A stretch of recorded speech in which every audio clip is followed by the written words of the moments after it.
सुनिए पौष पुत्रदा एकादशी व्रत कथा। धर्मराज युधिष्ठिर कहने लगे कि हे भगवान, आपने पौष कृष्ण पक्ष एकादशी अर्थात सफला एकादशी का महात्म्य बताकर बड़ी कृपा की है।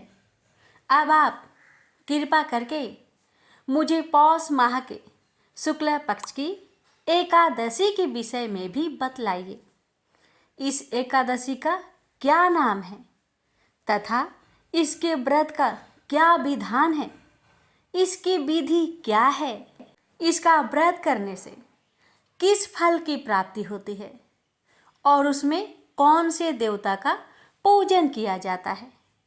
कृपया यह सब विधान पूर्वक कहिए।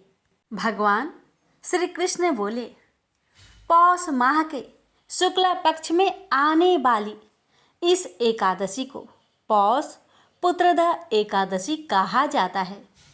इसमें भी नारायण भगवान की पूजा की जाती है। विधि पूर्वक इस व्रत को करना चाहिए। इस चर और अचर संसार में पुत्रदा एकादशी के व्रत के समान दूसरा कोई व्रत नहीं है। इसके पुण्य से मनुष्य तपस्वी, विद्वान और लक्ष्मीवान होता है। इसकी मैं एक कथा कहता हूँ, सो तुम ध्यान पूर्वक सुनो। भद्रावती नामक नगर में सुकेतुमान नाम का एक राजा राज्य करता था। उसके कोई पुत्र नहीं था। उसकी स्त्री का नाम सभ्या था। वह निपुत्री होने के कारण सदैव चिंतित रहा करती थी। राजा के पितर भी रो रो कर पिंड लिया करते थे और सोचा करते थे कि इसके बाद हमको कौन पिंड देगा।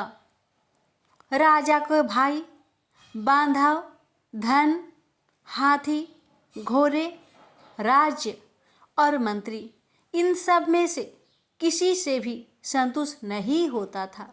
वह सदैव यही विचार करता था कि मेरे मरने के बाद मुझको कौन पिंडदान करेगा।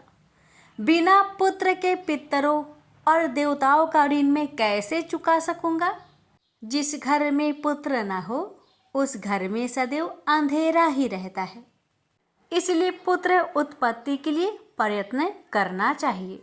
जिस मनुष्य ने पुत्र का मुख देखा है वह धन्य है। उसको इस लोक में यश और परलोक में शांति मिलती है, अर्थात उनके दोनों लोक सुधर जाते हैं। पूर्व जन्म के कर्म से ही इस जन्म में पुत्र, धन आदि प्राप्त होते हैं। राजा इसी प्रकार रात दिन चिंता में लगा रहता था। एक समय तो राजा ने अपने शरीर को त्याग देने का निश्चय किया, परंतु आत्मघात को महान पाप समझकर उसने ऐसा नहीं किया।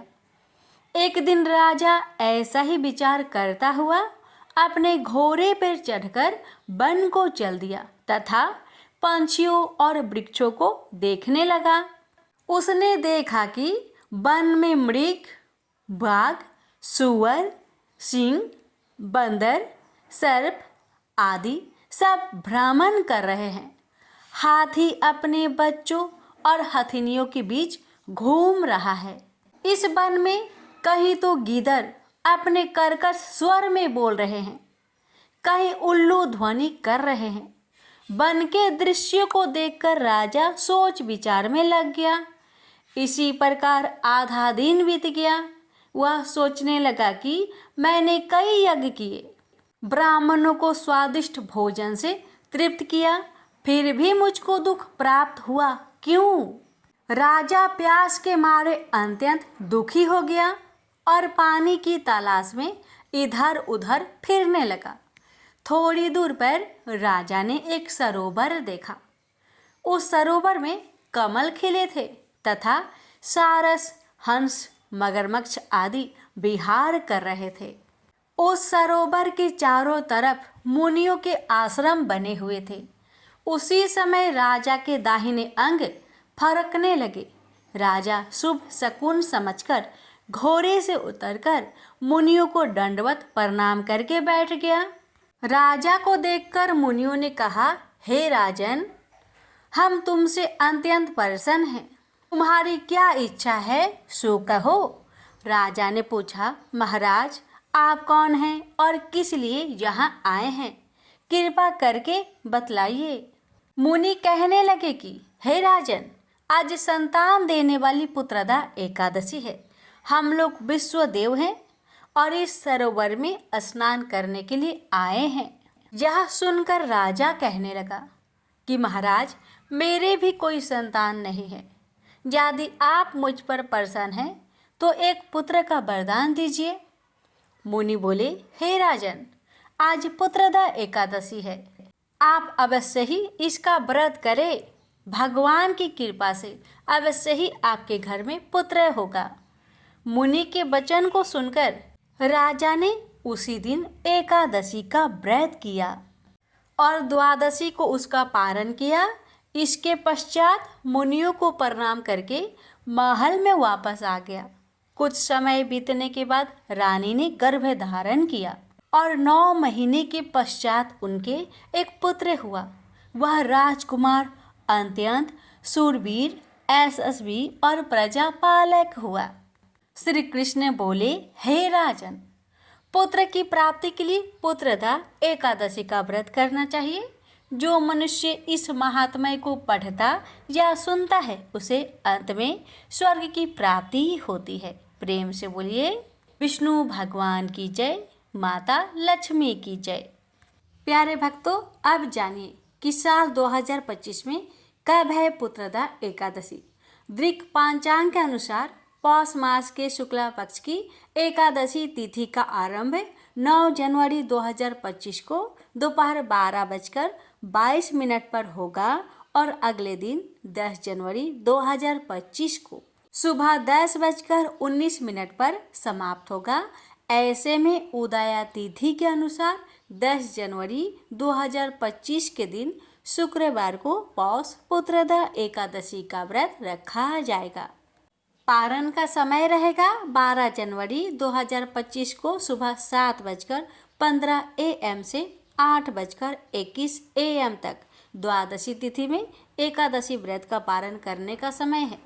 जानिए भक्तों, पुत्रदा एकादशी व्रत की पूजन विधि के बारे में। पौष मास के शुक्ला पक्ष की पुत्रदा एकादशी को सुबह जल्दी उठे, स्नान के बाद स्वच्छ कपड़े धारण करें। इसके बाद व्रत का संकल्प ले, मंदिर की साफ सफाई करें। एक छोटी चौकी पर पीले कपड़ा बिछाए, इस पर विष्णु जी और देवी लक्ष्मी की प्रतिमा स्थापित करें। विष्णु जी को गंगा जल से स्नान कराए, उन्हें नए वस्त्र अर्पित करें। अब विष्णु जी को फल फूल तुलसी दल समेत सभी पूजा सामग्री अर्पित करें। प्रतिमा के समक्ष दीपक जलाए और विष्णु जी की विधि विधान से पूजा करें। भगवान विष्णु के मंत्रों का जाप करें और एकादशी व्रत कथा को पढ़े या फिर सुने। दिन भर उपवास रखे और अगले दिन सुबह सूर्य उदय से पूर्व उठे। स्नान आदि के बाद स्वच्छ कपड़े पहने। ब्राह्मणों और जरूरतमंदों को अपने क्षमता अनुसार अन्न धन का दान करें। इसके बाद द्वादशी तिथि में व्रत का पारण करें।